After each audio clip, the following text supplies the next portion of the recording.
Hello, everyone. This is Dr. Lennon, and I just wanted to make a short video on a couple of questions I received on homework number 2. Um, some of my students in the in-person class were getting a little bit confused.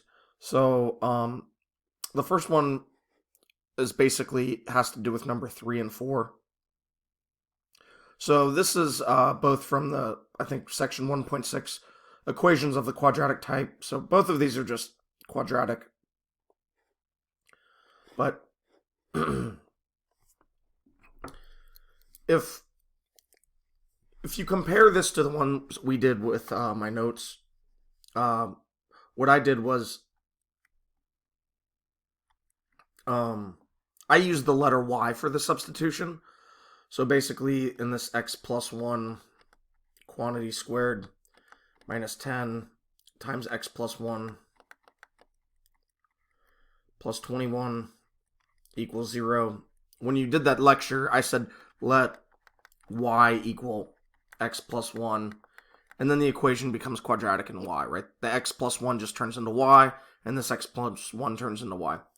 Now, this is essentially the same, but in the question, if you notice, it prompts you to use the letter w. So instead of using the letter y, you just need to make sure you use the letter w. And note that it actually, if you're not aware, the software that's grading these is capital sensitive. So it will distinguish the difference between a capital W and a lowercase w. So I'll show that in a second. But basically then this just becomes capital W squared minus 10 times W plus 21 equals 0. So if we're looking at this, we would say, okay, W should be x plus 1. And the resulting quadratic equation, as we said before, is W squared minus 10W plus 21. Now let me put this in with a lowercase w first, just to show you that if you try it that way, it will actually mark it incorrect. So submit answer.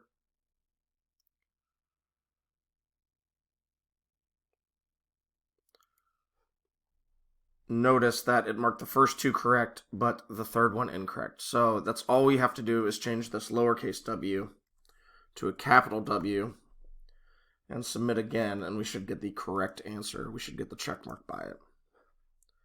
So if we do it again,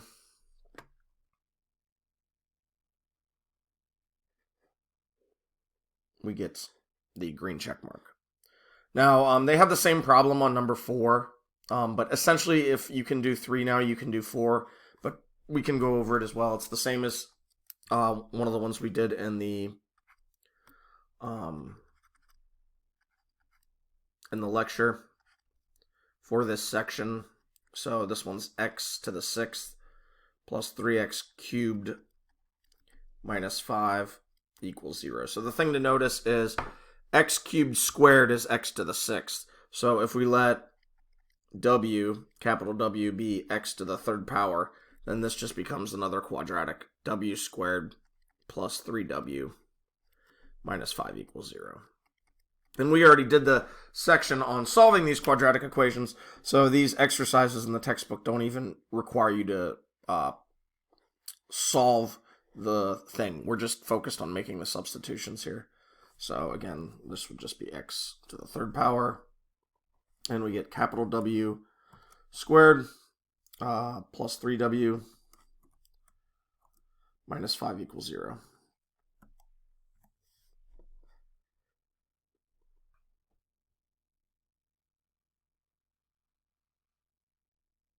Okay, so we got that one.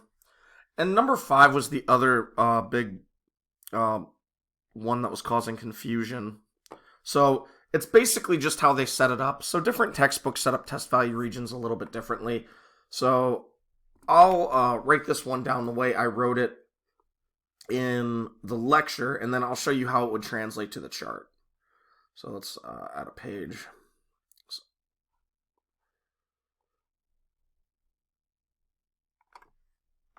So let's say Number 5.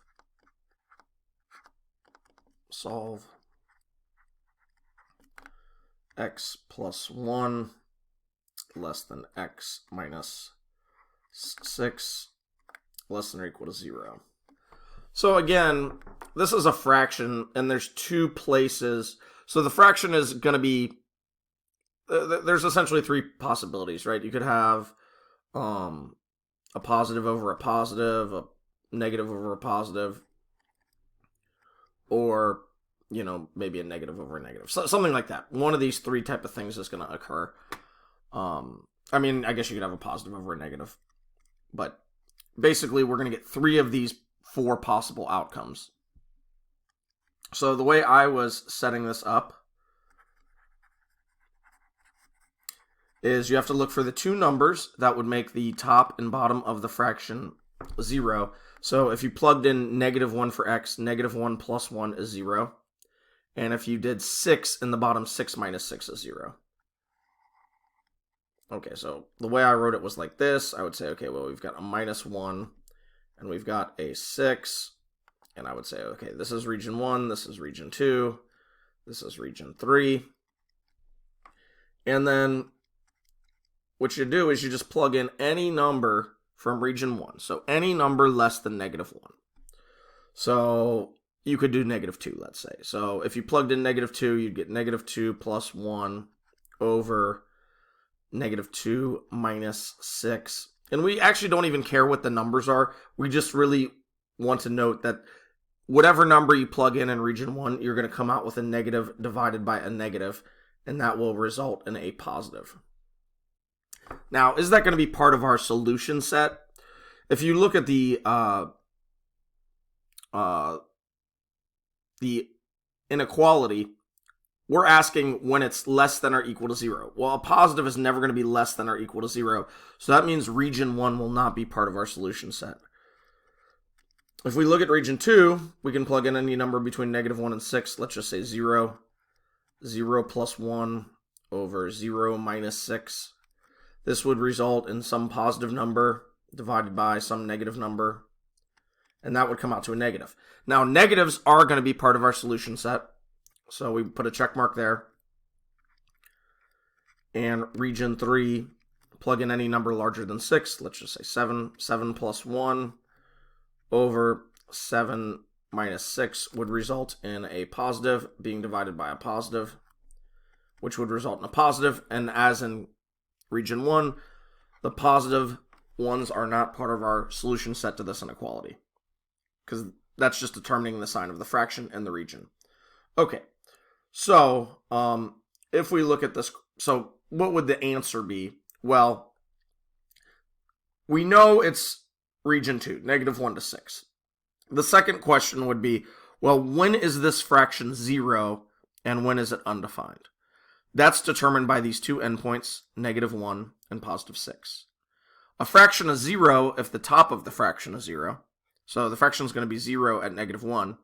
And when you divide by 0, that would happen when you have 6 minus 6, that's undefined. So the undefined one is not part of the solution, but because 0 is okay, -1 is part of the solution. So basically the solution is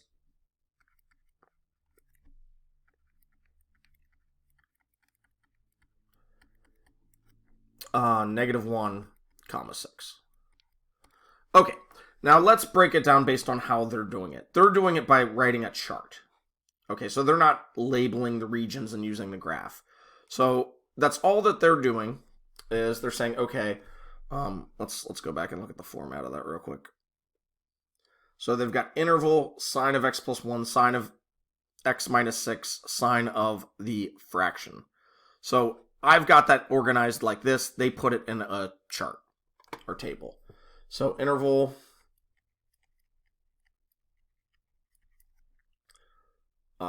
sine of x plus 1, sine of x minus 6, sine of the fraction x plus 1 over x minus 6. And then, was there anything else, or was that it? I think that was it. Yeah. Okay. So, all right, we've got this table now, and that's how they want us to organize our information.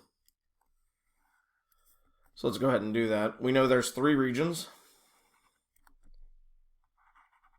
So region 1, what was the interval that stood for region 1? Well, that was -infinity to -1.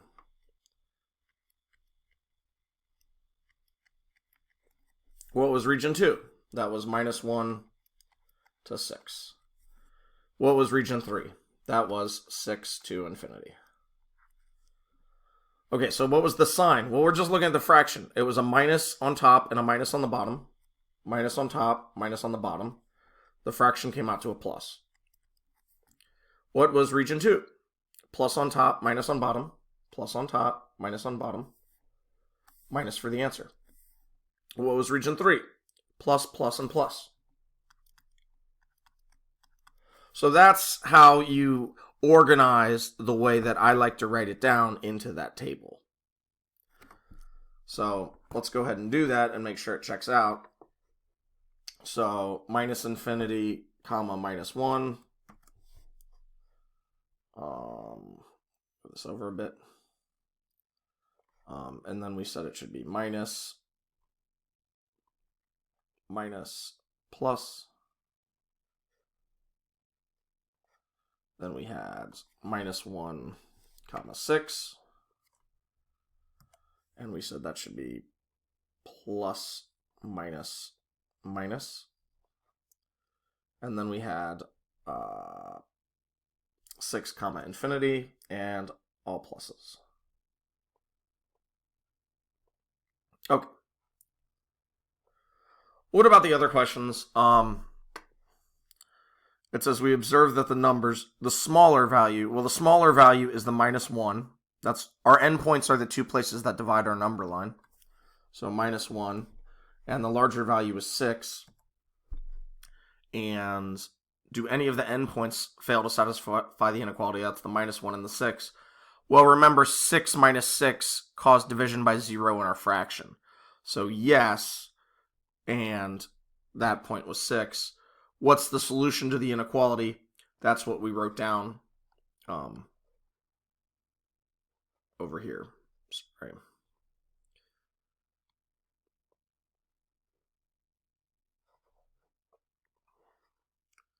They're not letting me navigate this better.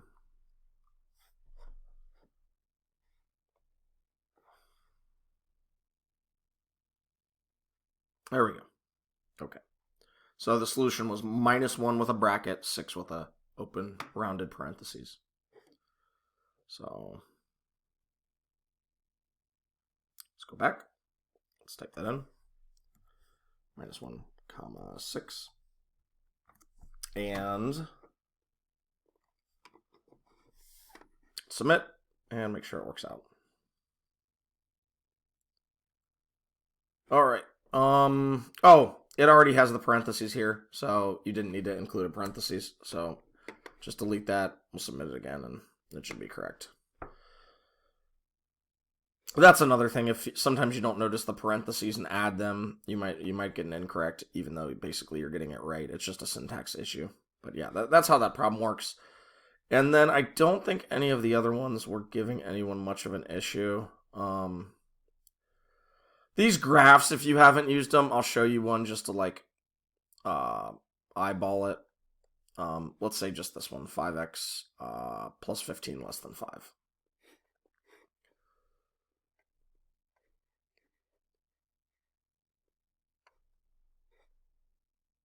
So brand new page again.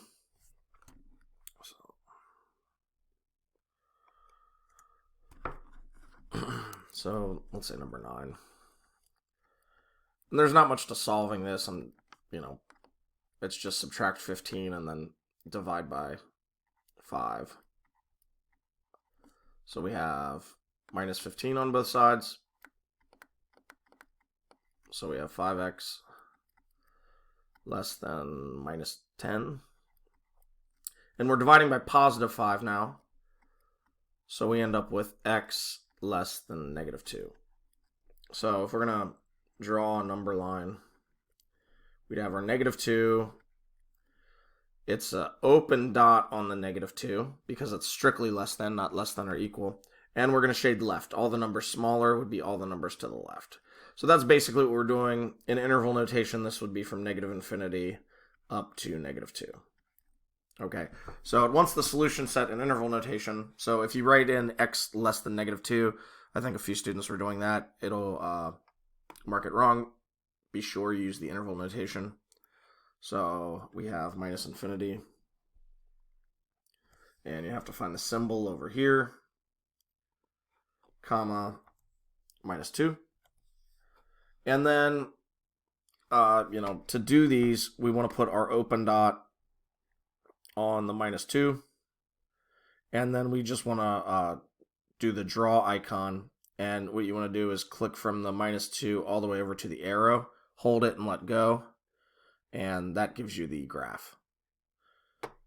And on some of these, if they come out to like a third or something, you just eyeball it, and if it's close enough, it'll accept it.